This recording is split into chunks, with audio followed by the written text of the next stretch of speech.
Votre matinale se poursuit sur la première télé urbaine du Sénégal. Rebonjour à vous tous et bienvenue à ce journal. Les élections présidentielles en Guinée-Conakry se préparent déjà, des élections qui ne laissent pas indifférente la communauté guinéenne au Sénégal. Malgré les quelques difficultés notées, les ressortissants de la Guinée se disent confiants et appellent au calme pour un scrutin sans violence. C'est un reportage Gorandak Louis Brafal.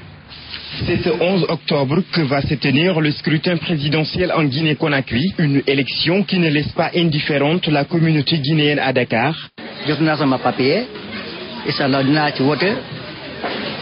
J'ai reçu mes papiers et je prétends accomplir mon devoir citoyen. Je n'ai pas de difficulté pour recevoir ma carte d'électeur.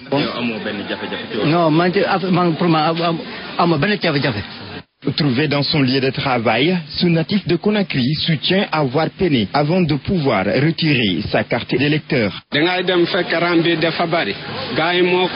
C'était très difficile de recevoir ma carte d'électeur car il y avait une foule énorme et chacun voulait avoir l'accès dans les bureaux de vote dimanche et l'autorité guinéenne à Dakar ne se préoccupait même pas pour nous, les ressortissants de la Guinée.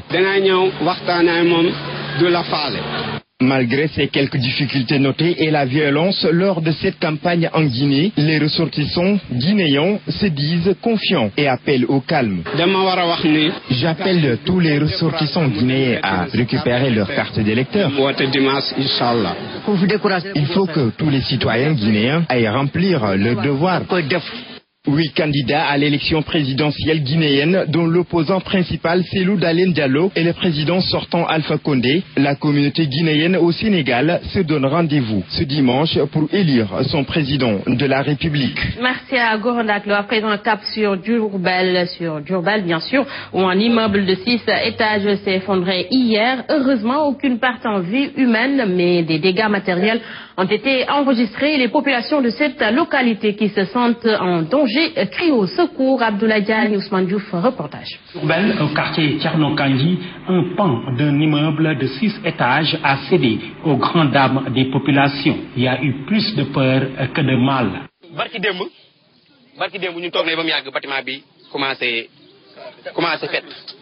Lorsque l'immeuble a cédé, toutes les autorités de Diourbel se sont rendues sur les lieux. Devant le gouverneur, le chef d'urbanisme a soutenu que le propriétaire a reçu 5 sommations, ce que nous estimons faux.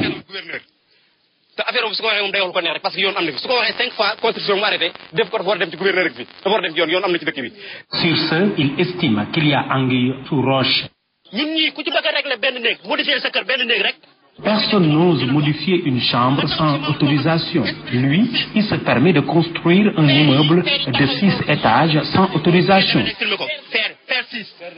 Ainsi, il exige hic et nunc la démolition totale de l'édifice qui constitue un danger public. Si c'était à Dakar, les autorités allaient vite régler ce problème. Nous voulons que l'immeuble soit totalement détruit. Tout le monde est dehors. On a vidé tout le quartier. Accusé, le préfet du département de Diourbel et le chef du service d'urbanisme ont tous refusé de communiquer sur l'affaire. Nous restons toujours dans la région de Diourbel. Abdoulaye Diouf Sarr, le ministre de la Gouvernance locale, du Développement et de l'Aménagement du Territoire, a lancé hier le projet de création ZIAR, zone industrielle et artisanale à Touba.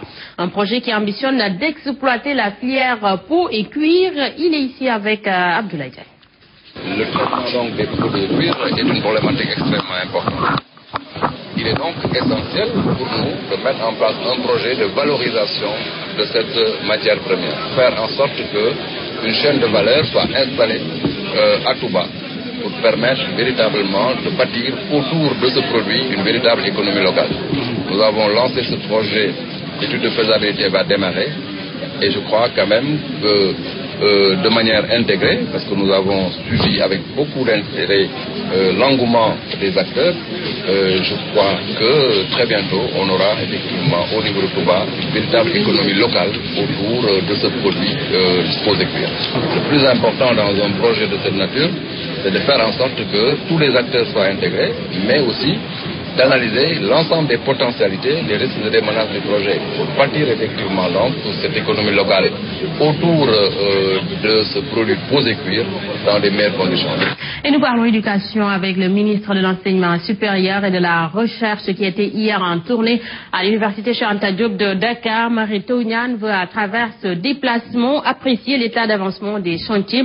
Une tournée donc de 6 jours qui va couvrir les différentes universités du Sénégal. Et cette première journée a été consacrée à l'université Cheikh Anta Diop de Dakar. C'est un compte rendu de Fatima Silla.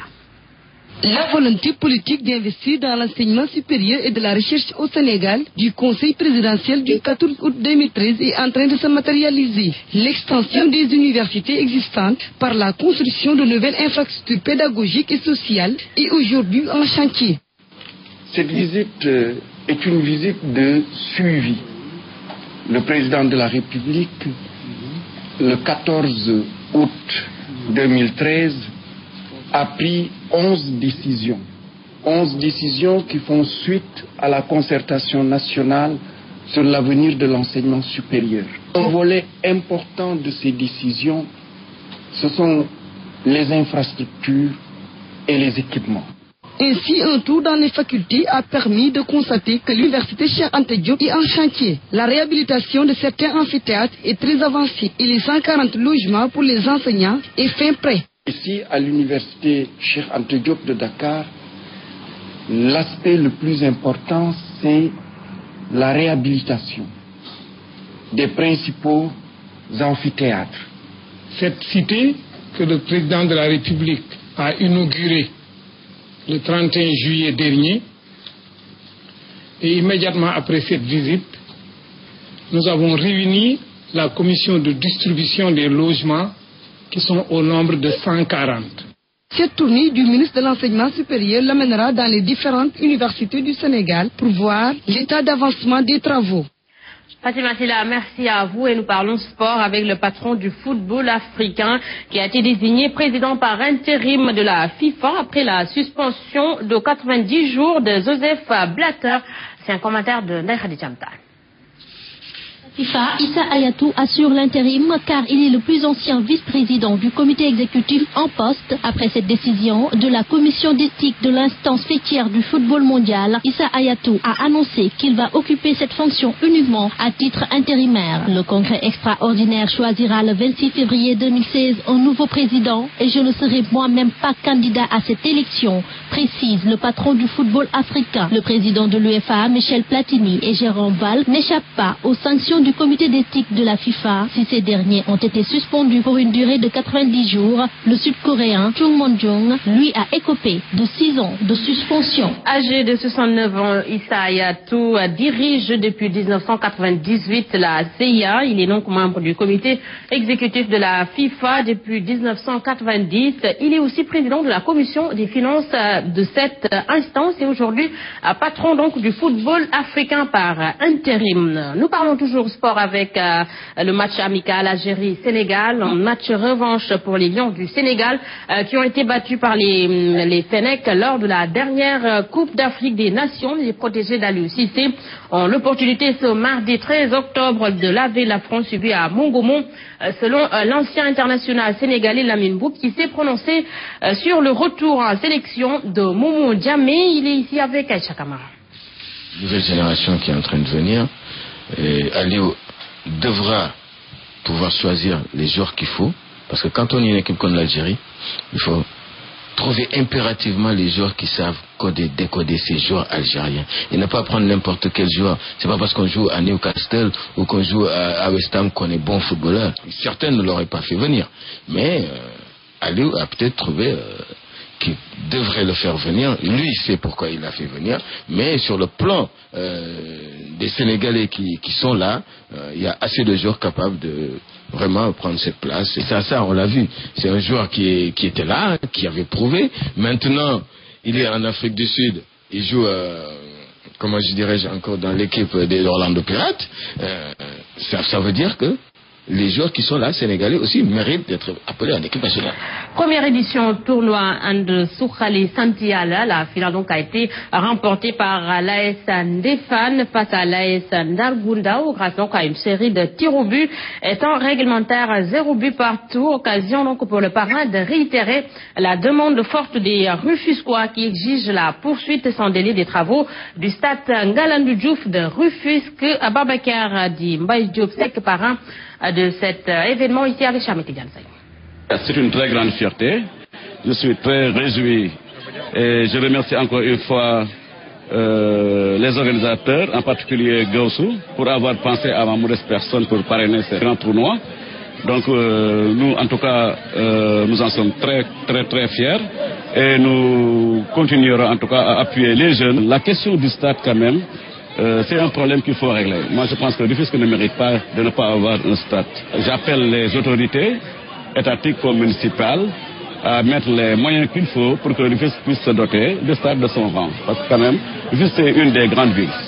Si elle n'est pas la plus grande ville du Sénégal. Donc vraiment, elle mérite d'être considérée comme telle et que toutes les infrastructures dignes à son rang lui soient offertes. Et puis un petit tour d'horizon de l'actualité internationale avant de clore ce journal. Les tensions sont montées d'un cran hier au Proche-Orient. Une série d'attaques a frappé le cœur d'Israël, mais aussi Jérusalem, où un Palestinien a été tué dans le camp de Chouafat. Mercredi, des agents israéliens infiltrés avaient été filmés en train de tirer dans une foule de manifestants à proximité de Ramallah.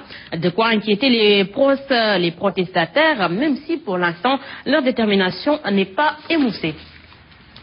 Toujours sur l'international, la délégation officielle malienne qui est à Kidal depuis mardi pour une dizaine de jours poursuit son séjour dans le nord du pays. Cette mission technique arrivée à Bamako doit évaluer les besoins des populations en matière d'éducation, santé et énergie. Et certains techniciens étaient hier à Tessalit et se rendront ce vendredi à Agolok avant d'aller à Anéfi. Une évaluation saluée par la coordination des mouvements de l'Azawad. Voilà, mesdames et messieurs, c'est ici que se referme ce journal. À vous tous, merci d'avoir suivi. Info Matin revient lundi et 7h30. Ahmed Aïdara Mambendia vous retrouve pour la revue des titres en Wolof. 7h45, c'est le journal et tout de suite, 5 coachs s'installent dans Saint-Jim. Quant à moi, je vous retrouve à 13h pour le flash d'information. Bon réveil matinal à tous et bonne journée.